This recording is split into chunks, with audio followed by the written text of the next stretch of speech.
Oh, it worked. Holla. Hello. It worked. Holla. How's it going, guys? Okay, I think we're live. I know this is the worst way to start off a live stream, being like, oh, are we live? Okay. Hey, Ashley, what is up? I'm glad you're here.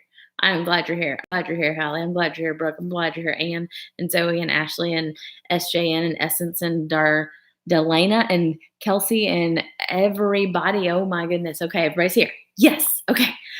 Whew, gracious. YouTube decided to throw just like another kink this week. Usually it's just the spinning circle, which we did have that problem again. Ooh, I'm a little bit of a hot mess. But it like what's going on? As soon as I would try to go live and hit live, it switched. I showed this on my Insta story. It switched from Cullen and Katie from Katie on the flip side to Cullen and Katie. And now the chat just disappeared. Where did it go? Oh, there it is. Okay. Yeah, I have no idea what that was about or what it's doing, but it was trying to make me, I was like, yes, I'm on Katie on the flip side. I'm not going to stream on the wrong channel this week. It's all good. And then lo and behold, I clicked it and it went to the wrong channel again. So, but I think I'm on the right channel again. Hopefully, let me just okay, look, good. Yeah. Okay. We're live. If you are subscribed, you get a little notification that looks like this. And it would let you know that I'm live. And so you would know and you wouldn't miss it. And you would know. Yes. So you have to subscribe and then you have to hit the little bell next to the subscribe button. Does anybody not know what I'm talking about? Do y'all hear this all the time on YouTube? And you're like, oh my gosh. And yes, I did get my hair done. Thanks, guys. I like everybody. I was reading. Oh my goodness. I'm reading the comments. I like your hair. I love your hair. Y'all are so sweet. Thank you so much. So my hair had gotten to where it was like really just needing some help. It had gotten, after summer, Gaines's was the same way at the bottom. It's like damage from chlorine and just being not treated nicely and all the things. Plus, obviously I highlight my hair and right now it's really a hot mess. But I lost my train of thought. That happens all the time. Okay. Yeah, no. So it was damaged and broken and all the things. So anyways, yes, it had gotten to where like the top of it was just kind of like breaking off and the bottom had kept growing because I guess I don't damage just the bottom parts as much. So I had her just kind of cut off the back.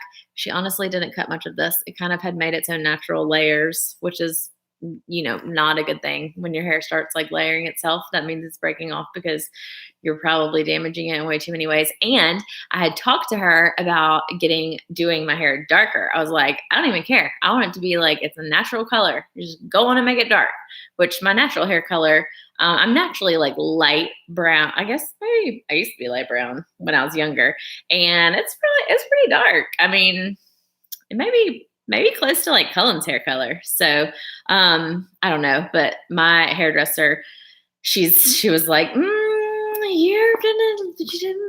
just do it slowly and you can decide. So I did get some darker, like, low lights and things underneath and, throughout so that it can kind of gradually get a little bit darker. I'd be fine for it to be a little bit darker than this, but it's been light for so long that if you have had light hair, it's hard to go back, but yeah. Sometimes I forget that this is live and then I just stop talking. I'm like, oh, hello. Sorry, guys. Hello. We've been out of town this weekend. If y'all have been following Cullen or me, both of us on Instagram, and I don't think we posted anything on Facebook. This like fuzziness of my hair that I haven't washed today is really driving me crazy when I turn my head to the side. If you follow us on Instagram or Twitter, we have been posting about it. So we got a little weekend away without the kids and no other obligations. So we've gotten away without the kids, I think once, or was it 2 times? At least once in the past like 3 or 4 months over the summer. But the other times were work trips. So we were having to do stuff like meet up with people, do meetings and do like brand stuff and all kinds of different things. And so, yes, of course, it was like super nice to get away those times as well. But this time was like a totally no other obligation. We had to answer to nobody but ourselves, and it was super awesome and amazing. So shout out to my parents for keeping the kids on Friday night, and Brittany and Corey kept the kids last night. So that was amazing. The kids had a great time. They had lots of fun, and we had a great time too. So it was really, really, really, really, really great to get away for the weekend. So we had a great time. We came home and immediately got the kids dressed and ready to go. I won't say immediately. We did have some playtime with them beforehand. We got them dressed and ready to go to our little church trunk or treat tonight, which apparently that's like the thing to do tonight, because I was scrolling through Instagram and like so many people's kids were at their little church trunk or treats or festivals or whatever tonight. So they got to do that tonight. We did that. They got so much candy. Oh my goodness gracious. Like, do we still even need to go on Halloween? Because, whoo, this is not good for my trying to change my health plan in my life right now, because I'm like, oh, y'all got a lot of candy. You gonna share some of that with mama? Okay. Yeah, so we did that. And if you're wondering where we went this weekend, we decided, this was like literally the most last minute thing ever, because y'all know we really plan in advance so well. We decided to go to Atlanta, which is like a 2.5 hour drive from Birmingham. So it's not that far. And it was like literally we planned it and reserved the hotel less than 24 hours from the time that we left and went. So my parents had already offered to keep the kids one night during the weekend. So we knew we had babysitters, and then Cullen asked Brittany if they would, and luckily they were available too. We were like, well, let's just see if we have people available. Then well, yeah, blah, blah. Anyways, so it was a birthday trip for Cullen. Yesterday was Cullen's birthday. If y'all don't wish him happy birthday, tell him happy birthday. Yes, he has birthday yesterday, big 36. He's an old man. He's 6 months older than me or he's a year older than me for like 6 months or something until it's my birthday. Then we're the same age. But so we did that. We had some away time. It was really, really, really nice. So it was interesting too, because as you guys know, this is still live. April just asked. Yes. Is it still live? Now, if you're watching this back like later, then sorry, it's actually not, and now you think it is and you're confused. But it's currently Sunday, October 28th at 9:20 p.m. Central Standard Time. So no, we did not do the Halloween party this year. We decided not to do that. We went back and forth. We really wanted to do it, and we were like, we were going to do it, and then we said maybe we shouldn't, and then we said we would. We just ultimately decided not to. There are a lot of different reasons. We just didn't. So we'll just leave it at that. I guess kind of mainly just life and everything right now, and trying to change some things in our lives, manage our stress, manage our relationship, kind of all the stuff I've been talking about here, like changes in life and all those things. And it's really, really fun when we do have the Halloween party. But anytime that you're trying to work on stuff in your life and like your relationship and all those things, and then you're like planning a party together and doing all this stuff together, add some extra stress, and then you end up like getting mad at each other for stuff that you shouldn't. So we had like a ridiculously stress-free weekend. So it was really great and much needed for sure. As much as we love the Halloween party, we love our friends and everything else, it was definitely the best decision for us for sure. But like I said, thanks everybody who's saying you really like my hair. Appreciate it if y'all are just coming in. So I really didn't feel like I got it cut that much, first of all. And then it seems like I did, I guess, because the top didn't get cut that much, but the back had gotten like so damaged, and then we just cut the back off. Anyways, all right. Let's see. So like I've been talking about all the things on this channel and all the changes and just things being different in life, I think it was really interesting to go on a trip this weekend with kind of a different perspective on life, a different perspective on myself and on our relationship and all of the things. If y'all missed my video on Thursday, what did I even talk about? I talked about stopping the pain, basically, is what it was called. And I talked about an analogy of a splinter being removed and how it's like really painful. You don't want to get it removed, especially like with little kids. they are fighting and kicking and you have to hold them down and whatever else. But finally, you get it out. Doesn't hurt as much anymore. And then it's gone. And sometimes it leaves a little hole. And sometimes it still leaves a little wound that needs to be healed. Sometimes it leaves a big wound. You'll have to watch that video for the whole explanation.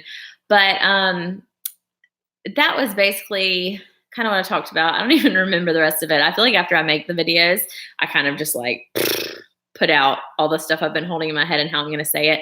But I've learned it and internalized it. Yes, lots of things to internalize and practice, and it all takes work. Laura Beth Schmidt, thank you for the super chat. My hair is on point. Thank you. I didn't wash it today, but so glad you got a weekend away. Please keep doing these videos. Love these mama times together. Thank you. And I said this last week too, at the end of video or Instagram stories or something somewhere, how much I really appreciate this time with y'all. And I feel like I really feel like it's just really great, like getting to reconnect with you guys. I feel like we used to do live streams and do like have interaction with our subscribers and all that stuff a lot more back forever ago before kids. And I feel like now it's I'm able to do that again with some of y'all, and especially going through this, which I also really appreciate y'all being patient with me as I'm going through this, because half the stuff I'm talking about, I'm like, hey guys, I figured this out and this is what needs to happen in my life, and maybe this will help you too. I'm still working on it. I'm not perfect at it and I have no idea what I'm doing, but I kind of think I do, and I'm gonna so half the time I feel like I don't know what I'm talking about. So I appreciate y'all being patient with me and letting me like walk through this as I'm telling y'all about it, because a lot of times, most of the time, I feel like the smart thing to do is for people, most people like figure something out and learn something new and how to apply it to their life. And then they share it with other people. And I'm like, hey, y'all, I'm just trying to figure this out. Let me share it with you while I'm still making mistakes myself. But I think one thing I did this weekend, I also interrupt myself a lot, so I appreciate y'all being patient with my like squirrel. A lot of y'all had recommended the book Boundaries, because the first video I talked about was about boundaries, and it's related to basically everything that I've talked about in this whole little series that I've been doing. Regardless of what the topic is, boundaries are a huge part of it. A lot of y'all have recommended the book Boundaries to me, and I downloaded it and was listening to it on our drive there and back. Cullen and I were in the car together and we did talk some, but then he was listening to something and he was asleep some of the time. He was editing actually the whole way down there. So while he was editing, I was listening. And then on the way back, I was like, hey, if you're going to listen to your stuff, I'm going to listen to my stuff. So, but I have loved it. And it is a great, great, great book. I know if any of y'all are struggling with any of this stuff that we've been talking about, which I know a lot of you guys have said you are, it is so good. And it's like the more things that I listen to and the more it's just like things just keep getting put back into your head and you keep being reassured like, okay, this is right. It's a whole change of perspective for me personally. It's like blows my mind that I'm like, how have y'all just not been telling me that life should be lived a whole different way from the way I'm living it? And I just didn't know. Like, why has nobody told me this? So, okay. Let me read some of y'all's comments. I know y'all have been leaving comments over here and I've been wanting to read them, but I have a really hard time reading comments and talking at the same time because I'm already so distracted. Let's see. You're watching Hotel Transylvania. I've never actually seen that movie. All right, let's see. Somebody said my son keeps yelling Brooks sitting on my lap. Can't tell who his favorite is. Brooks is asleep. Gaines is asleep. They are out. They were exhausted. They had such a fun weekend. Hey Amber, what's up? Thanks for stopping by. Emily, is that Emily B? Who I know who you are. I think it might be. I'm not sure. As a single mother, how do you suggest I find a Christian husband? I go to a huge church and nothing is happening and I haven't been on a date in over a year. Well, that is a hard question. And I really don't know that I can tell you exactly where you should go. I think being in church is a great thing. One of the books I was listening to recently, actually, what was it? Which one was it? I don't even remember. It was one of the maybe it's the Beyond Codependency book, and it talks about like finding a Christian husband or a spouse or and that kind of thing. And basically, she was like, "Okay, well, look, don't go to a bar because you're not going to find somebody that's stable and I mean, not that people that go to bars are unstable, but it's just not always the best place to find your spouse. Anyways, so, but yeah, church is a great place and you never know. Sometimes you have friends that'll set you up with somebody, and a lot of it is just kind of trusting God's timing. And it sounds like you have been doing that. That has to be hard. I can't imagine. So, best of luck to you. I'll keep you in my prayers. From what I've heard, you stop looking and you never know. Let's see. Brittany said, I finally had the conversation with my husband that I really need some time to myself and I want to make my needs more of a priority, which is hard at a stay-at-home mom. I mean, hard as a stay-at-home mom. Yes, that is very true. And sometimes it just takes, people just need to know, like they just need to know why that you're thinking those things. Sometimes people just don't know. Husbands just don't read your mind sometimes. Surprisingly, did y'all know that they don't read minds? Because sometimes I forget that they don't read minds. I think they forget we don't read minds too sometimes. Let's see. Anna said, first year teacher, and I'm struggling with boundaries. I've become a workaholic and I need to learn to leave work before 7 p.m. every day and not take work home.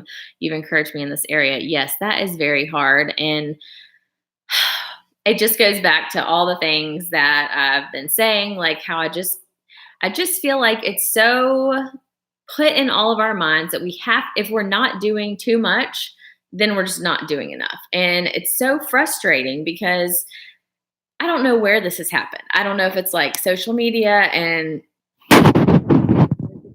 is propped up on a bunch of pillows and I keep touching them and they keep jiggling. So, I feel like we have just been like taught all of a sudden that if we're not doing too much, then we're not doing enough. And the boundaries book that I was listening to this weekend, it talks about how that is very often a situation in a lot of different Christian circles. And it's like, well, you need to be serving on this ministry and helping this person and doing this. And you lose yourself in that a lot of times. And the excuse of, well, that's just a good Christian thing to do is just to be there for everybody and do everything for everybody. But the book gives a lot of examples about how even Jesus took time away, and a lot of different examples. Like I can't even quote all the different things, but how boundaries are actually a very biblical thing. And setting boundaries is basically the example that God is of how he cares for us and how he is with us. And that I'm probably going to do this terrible injustice because the guy obviously writes the book, or the two guys that wrote it, wrote it a lot better than I can recap it. And I haven't even finished the book yet. But it talks about how basically God doesn't take away our free will to make our own decisions, but he guides us and sets boundaries of, okay, this is what I expect of you. And if you go outside of that, then that's your choice. But then you're going to suffer your own consequences. So I don't know. I'm really not good at explaining it. You're going to have to just listen to the book or read the book. But it's kind of an interesting thing about how I've seen lots of people asking questions about like, well, what do you do if so-and-so doesn't respect your boundaries? And, I've tried to tell this person multiple times that I can't do this or I can't do that, or they're being too much for me, or they're smothering me, whatever it may be. And they're not respecting it. Well, I think a lot of that has to do with how boundaries are actually set up. And that boundaries aren't necessarily supposed to be like a punishment. And that's not the point of them. The point of boundaries, which I've said this a lot, is to protect yourself or to protect something that's important to you. So if it is somebody that is draining all of your time for whatever reason, and I've seen a lot of comments about different ways people can drain your time, whether it's needing you to bail them out of some type of situation that they get themselves into, or needing you to help them with some project or help them with their kids or help them with their whatever it is. Um, it's not that you're like, well, if you ask me again, then I'm never helping you again. But basically setting yourself a boundary of, I know I need to protect my own time for my own self, for my own, with my own family, whatever you want to protect, need to protect. And just kind of saying like, I'll give you this amount of time and then I'm not going to be available other than that. Or if it's somebody that always maybe comes over and treats your kids in a way that you don't like, or talks to you in a way that you don't like. It's not so much saying you can't talk to me that way, or you're going to have to change how you are. It's like, if you're going to talk to me like that, I'm going to walk away. You don't have to let yourself be exposed to something that's harmful, to something that's like actually abusive to you, or just something that bothers you or whatever it is. I know even people who like live with people who maybe use language they don't like, or who, I don't know, whatever, that kind of stuff. You can't change that person, how they are and who they are and what they do, but you can keep yourself from being exposed to that. If it's something that is not working for you, if it's not healthy for you, for your kids, for your relationship, with yourself and with everybody else. So if that makes any sense, that's kind of what it's all about. And I think for me, I talked about this 2 videos, like the Thursday videos, the pre-recorded videos. I talked about this 2 videos ago about how I realized that I had been making a lot of decisions based on other people and what I thought they thought about me, what I thought would make them happy. Basically kind of like really having a hard time separating the fact that I was a separate person from anybody, which it sounds weird if you've never had this feeling or been through this, or it sounds weird if you don't know what I'm talking about. But when you've actually been in this situation or had this feeling, once you realize it and realize that you are your own person, you can make your own decisions, you can have your own feelings, and you can do things the way you want to because you want to. It's really weird. Like, it's really literally something I find myself being like, I just can't explain it, but it's a whole complete different change of perspective for me, and the way that I see life, the way that I see every single experience that I experience in my life right now. But as I've said about a lot of things, it is very hard to not fall back into those thought patterns and not fall back into the pattern of just making even like little decisions based on, oh, well, I think if I do this, then this person will like me more. Or if I don't do this, then so and so is going to be upset. It's a thing, you guys. If you're struggling with this, I would highly recommend you start listening to or reading some of these books that I've recommended, which I put an Instagram story up the other day with like a list of the books that I've finished recently. And like I've said before, some of them may be relevant to you, some of them may not.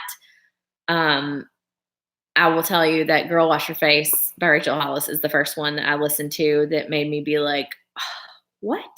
And then I kind of went from there down the rabbit hole of all these other books that went different directions. But I think that one's pretty relevant to just about everybody. Even men. Cullen listened to it too, and he really liked it and got a lot out of it as well. So it's relevant for everybody, and I really like it. So I think it's a good one to listen to kind of help you determine which way to go. If you're dealing with some questions about boundaries, how to set boundaries, what's appropriate boundaries, feeling guilty for setting boundaries, feeling like it's selfish for setting boundaries, the Boundaries book, like it's just called Boundaries, is really good. And I think that there's even, by the same people, they have some called like Boundaries in Marriage, Boundaries in Dating. I think there's a dating one. Actually, I think I have that book. I think my parents gave me that book like way back before Cullen and I were even dating. I need to dig that up. I wonder if that's by the same person. Okay. Let's see. Jenny said you need to be able to say no. There are a lot of people out there who will suck you dry. Stay away from those people. Love these. Take care. From St. George, Utah. Oh, you live in Utah. It's so pretty there. Love Utah. Yes, that is very true. And sometimes, you know what? Sometimes it's even the people I've found for myself, it's not even just the fact that people are intentionally like taking advantage or trying to drain you or trying to exhaust you or trying to anything. A lot of it is me, and just the way that I see things. And it's just a messed up perspective that I've had, and I don't know why. I really, really, that's kind of part of figuring this all out.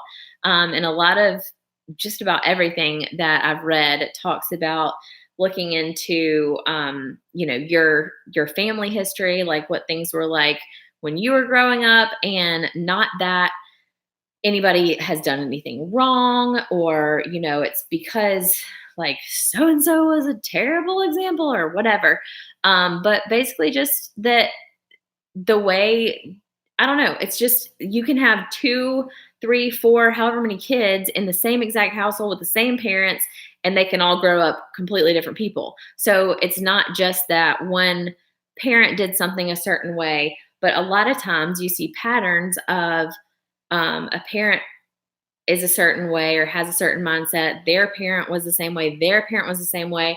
And then a lot of times things that happen from the way you've been raised with your parents, your siblings, then when you get into a relationship, how the person you're in a relationship with acts, how they think, how they live, everything. Like it's just all this web of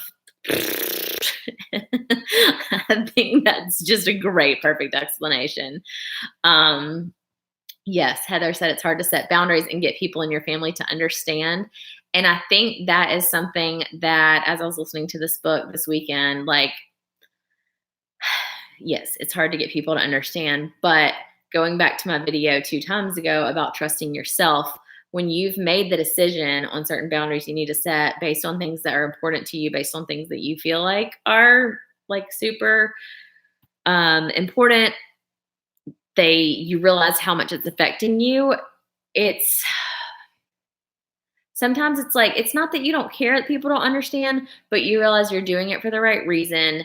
And the more you're consistent with your boundaries, the more people will see that and they will respect you. I think sometimes when we don't respect ourselves, which a lot of times, if you have trouble with boundaries, you're not respecting yourself majorly. That is a major, major problem. And the more people see that, the more they don't respect you, because not that they consciously go, oh, I don't respect this person, but they are going to show you the same level of respect you show yourself. So if you're not displaying that and modeling that you respect yourself, then why would they think that they should respect you too? So the more that you stick with your boundaries and make decisions based on what you believe is right, what you think is, or know that you need, what you can stand up for yourself and take care of yourself, your family, your kids, whoever, the more people will understand. And the more sometimes it's hard because you feel like you don't want to hurt somebody. But if they're doing something that's hurting you or that's making you uncomfortable or stressed out or whatever, I don't know. A lot of this is so hard to explain because, like I said, I'm still learning it, but I'm internalizing it, believing it, trying to practice it. And yeah, um, this is kind of what I'm talking about. To Madison Zimmerman, who said, how do you keep yourself from feeling guilty about setting boundaries and putting yourself first? That's my biggest struggle. And I wouldn't say necessarily that it's always, I think the perception gets a little switched around when you think about like putting yourself first. You have to think about that in a certain way, because I don't think it's about putting yourself first, like, hey, I'm always going to just do whatever I want and I don't care what anybody else thinks. I think you definitely have to set boundaries with love and with understanding of other people's needs as well. So I think, I don't know, I think it's sometimes different for people who have maybe a more, I don't know if I should use the word dysfunctional. So for people who don't have as much of a dysfunctional thought process related to all of this and have always done a good job setting boundaries, for them to go beyond and be like, yeah, I'm just going to take care of myself and screw everybody else, then that would be a little bit different. But for somebody who has always struggled with it and has never set good boundaries, oh my gosh, there's a cat trying to get in my room. It's speaking of boundaries, I just shut that door. She'd be in here in my face. It's more about doing things to keep yourself from, I don't know, there's like a mental block there. I don't even know how to exactly explain this to y'all because it's still like processing in my head. But I will say that part of it, and using some of like the terminology in one of the codependency books that I listened to, I think maybe, I'm not sure if he exactly explained it this way in the boundaries book, but talks about detaching. And that sounds like such a scary term. But detaching yourself from other people, but not in a way of like detaching yourself emotionally from relationships. Like you should still have relationships, but just detaching your feelings, knowing where you start and the other person begins, basically. And that you are free to have your own thoughts and your own opinions. And you don't have to do something just because somebody else does. You don't have to think something just because somebody else does. And to a lot of y'all, you're like, yeah, that is so common sense. But to a lot of us, it's really not. And the more you stop and think about it, the more you realize the majority of the things you do or think or say or whatever are because somebody else does. So I think that's a big part of it too. And y'all read these books. If it's something you're struggling with, it can't hurt, right? Let's see. Okay, guilty. Somebody else is saying, Raising Brayley said, I try really hard to set boundaries, but sometimes it makes me feel guilty, especially when it comes to my daughter and things to do with her. A lot of people are disrespectful. Okay, so yes, guilty, guilty, guilty. I had a video I did on guilt as well. And I feel like even at that time when I made that video, I didn't quite understand it as much as I do now. Let me just read you a quote that I actually wrote down from the Boundaries book this time I was reading it because okay, so I don't have the whole context, but the quote was that fear is one's over strict critical conscience. This fear is actually experienced as guilt. People who have an over strict critical conscience will condemn themselves for things that God himself doesn't condemn them for. So a lot of times you have developed some type of super strict conscience. And I know I definitely have in a lot of cases. I'm a super duper rule follower, and that kind of drives Colin crazy because he's a super duper not rule follower. And we kind of drive each other crazy in that way. But when you have been so hard on yourself, feeling like you have to do things a certain way and you have to follow the rules, you have a super strict conscience, feeling like everything you do is bad, you start to experience guilt from those things. And it's definitely, somebody said, and I say this all the time too, progress, not perfection. That is my like motto right now.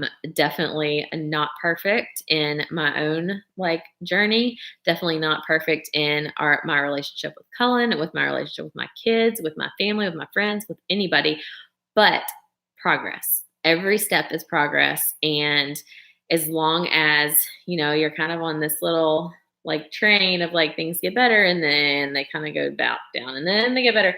And as long as you're kind of going up, things are going to go up and down. But as long as you don't, dip back down and stay back down, always come back up if things get hard again. So, okay. Let's see. Holly Adams said, I started reading Codependent and More, but stopped. I struggled to relate because I'm a single 29-year-old. I'm on chapter 2 or 3 of Boundaries, and I feel like I can relate a lot more. So good. Yes, and like I said, not all these books will be relevant for everybody, and there's a lot of different things that I'm like, oh, I would not have related to this years ago, or I relate a lot more to it now. But yeah, definitely just kind of look at some samples of books, read through a couple, check out some in the library if you don't want to like commit to buying them, see how you like them. Let's see.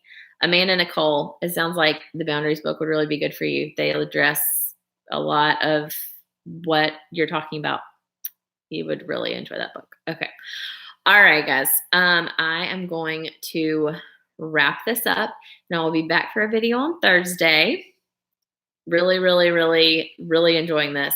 And I will say, it's all of this. It's like seriously life changing. So a lot of y'all are struggling, and I'm telling you, focus on it. Try to just, I don't know. I think one of the major things that helped me was stopping and thinking about every single thing along the way throughout my day of, am I thinking about how somebody else would think, or am I thinking about what I need to do for myself, or what I need to do for my kids, or what needs to happen? Um, am I also thinking about how the more I worry about what somebody else is thinking, the more I'm actually hurting them, because then they're not able to think for themselves. They're not able to have their own consequences. They're not able to figure things out for their own selves. Yes. Okay. All right. I feel like I'm rambling now, so I'm going to stop. But thank you guys so much for being here. It's great talking to y'all. And I'll see you on Thursday. Okay. Y'all have a great rest of the week. Bye.